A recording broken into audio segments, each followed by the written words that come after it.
Laura Vitale, and on this episode of Laura in the Kitchen, I want to share with you an updated version of my favorite veggie fried rice. I love this recipe. I've updated it from years ago. It's really simple, but there are just a couple things in here that make it like super special. So, having said that, let me show you what I'll be using. You can really add any veggies that you want to this. For me personally, when I think of a veggie fried rice, I either like it by itself as is or as a base like chicken and mixed vegetables, coming next week, or just anything like that. So I don't go overboard with the veggies I add to it, but you can add leftover pork and turn it into pork fried rice, shrimp and turn it into shrimp fried rice, chicken, turn it into chicken fried rice. So the options are endless, but let me show you the base for what you'll need. Starting with this cold, leftover, dry white rice. This is really important that your rice is cooked and cooled. Preferably you do it the day before. This is just extra long grain rice that I've rinsed and then I just cooked until it was, a little bit al dente, drained it really well and popped it in the fridge overnight. It makes the biggest difference with the texture of your fried rice if your rice is cold, so make sure you do that. I'm also doing a small batch, that's why I don't have a ton of ingredients because there's just Joe and I for dinner. Along with that, you will need chopped garlic, onion, and some ginger. I'm using the ginger paste, but chopped up ginger is fine. This also works really great with ground ginger.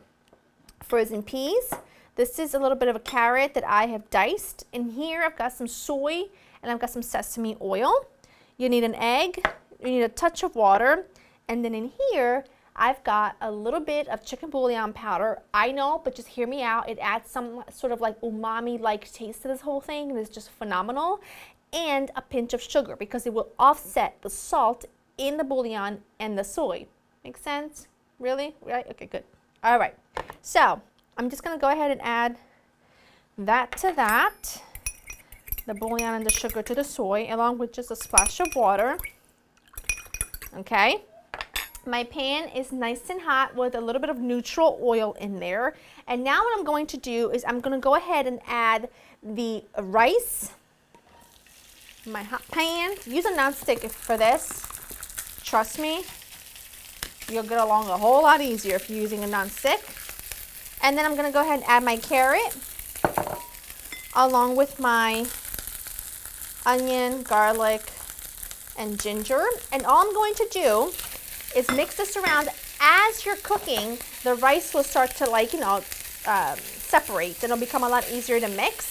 But you want to really keep the rice and everything in a single layer, and then that way as you cook it, it's kind of like toasts up in different areas. Just trust me, you're going to let this cook for about 5 minutes on medium-high heat, stirring pretty constantly. That looks great. The rice is toasting up. I'm going to go ahead and add the frozen peas. This comes together really fast, and that's the beauty of fried rice for many reasons. One, you get it done fast.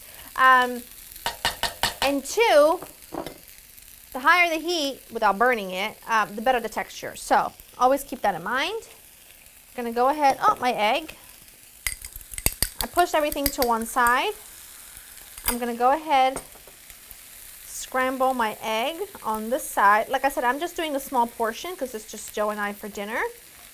And we are going to have it alongside chicken, so I don't need to go crazy.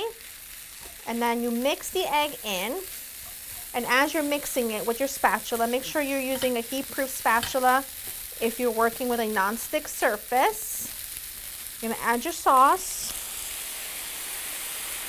And this now just needs to cook for literally 1 more minute or so on high heat until everything is absorbed, which will literally take no time at all. You want it to dry out a little bit and everything to sort of absorb nicely. Again, I like to put it in a single layer. Chop up some scallions. Get yourself a fork ready.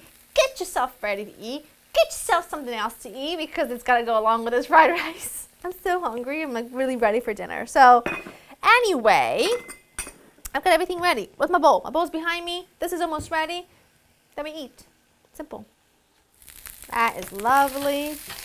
You can see everything. That's the magic for me of fried rice. You see those bits that crisp up right there? That is perfect. And that's it. Done. Easy peasy. Done, done, done. Ooh, now it smells good. It's hot though. I love this recipe, and you're gonna love this recipe.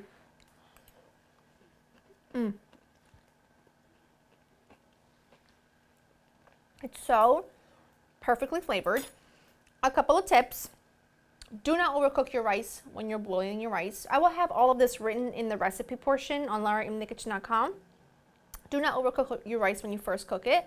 Do not salt the water that your rice will be cooking in, because once you add all of the soy and the chicken bouillon, it's very salty, and if you already salted your rice, then it's going to be like way too salty and not even edible. So just keep that in mind. Like I said, I will write it all down. I will have the recipe ready for you on laurainthekitchen.com. I promise you it will be your go-to fried rice recipe, and you can make it as versatile as you like based on what you have on hand. Hope you enjoy spending time with me, and I'll see you next time.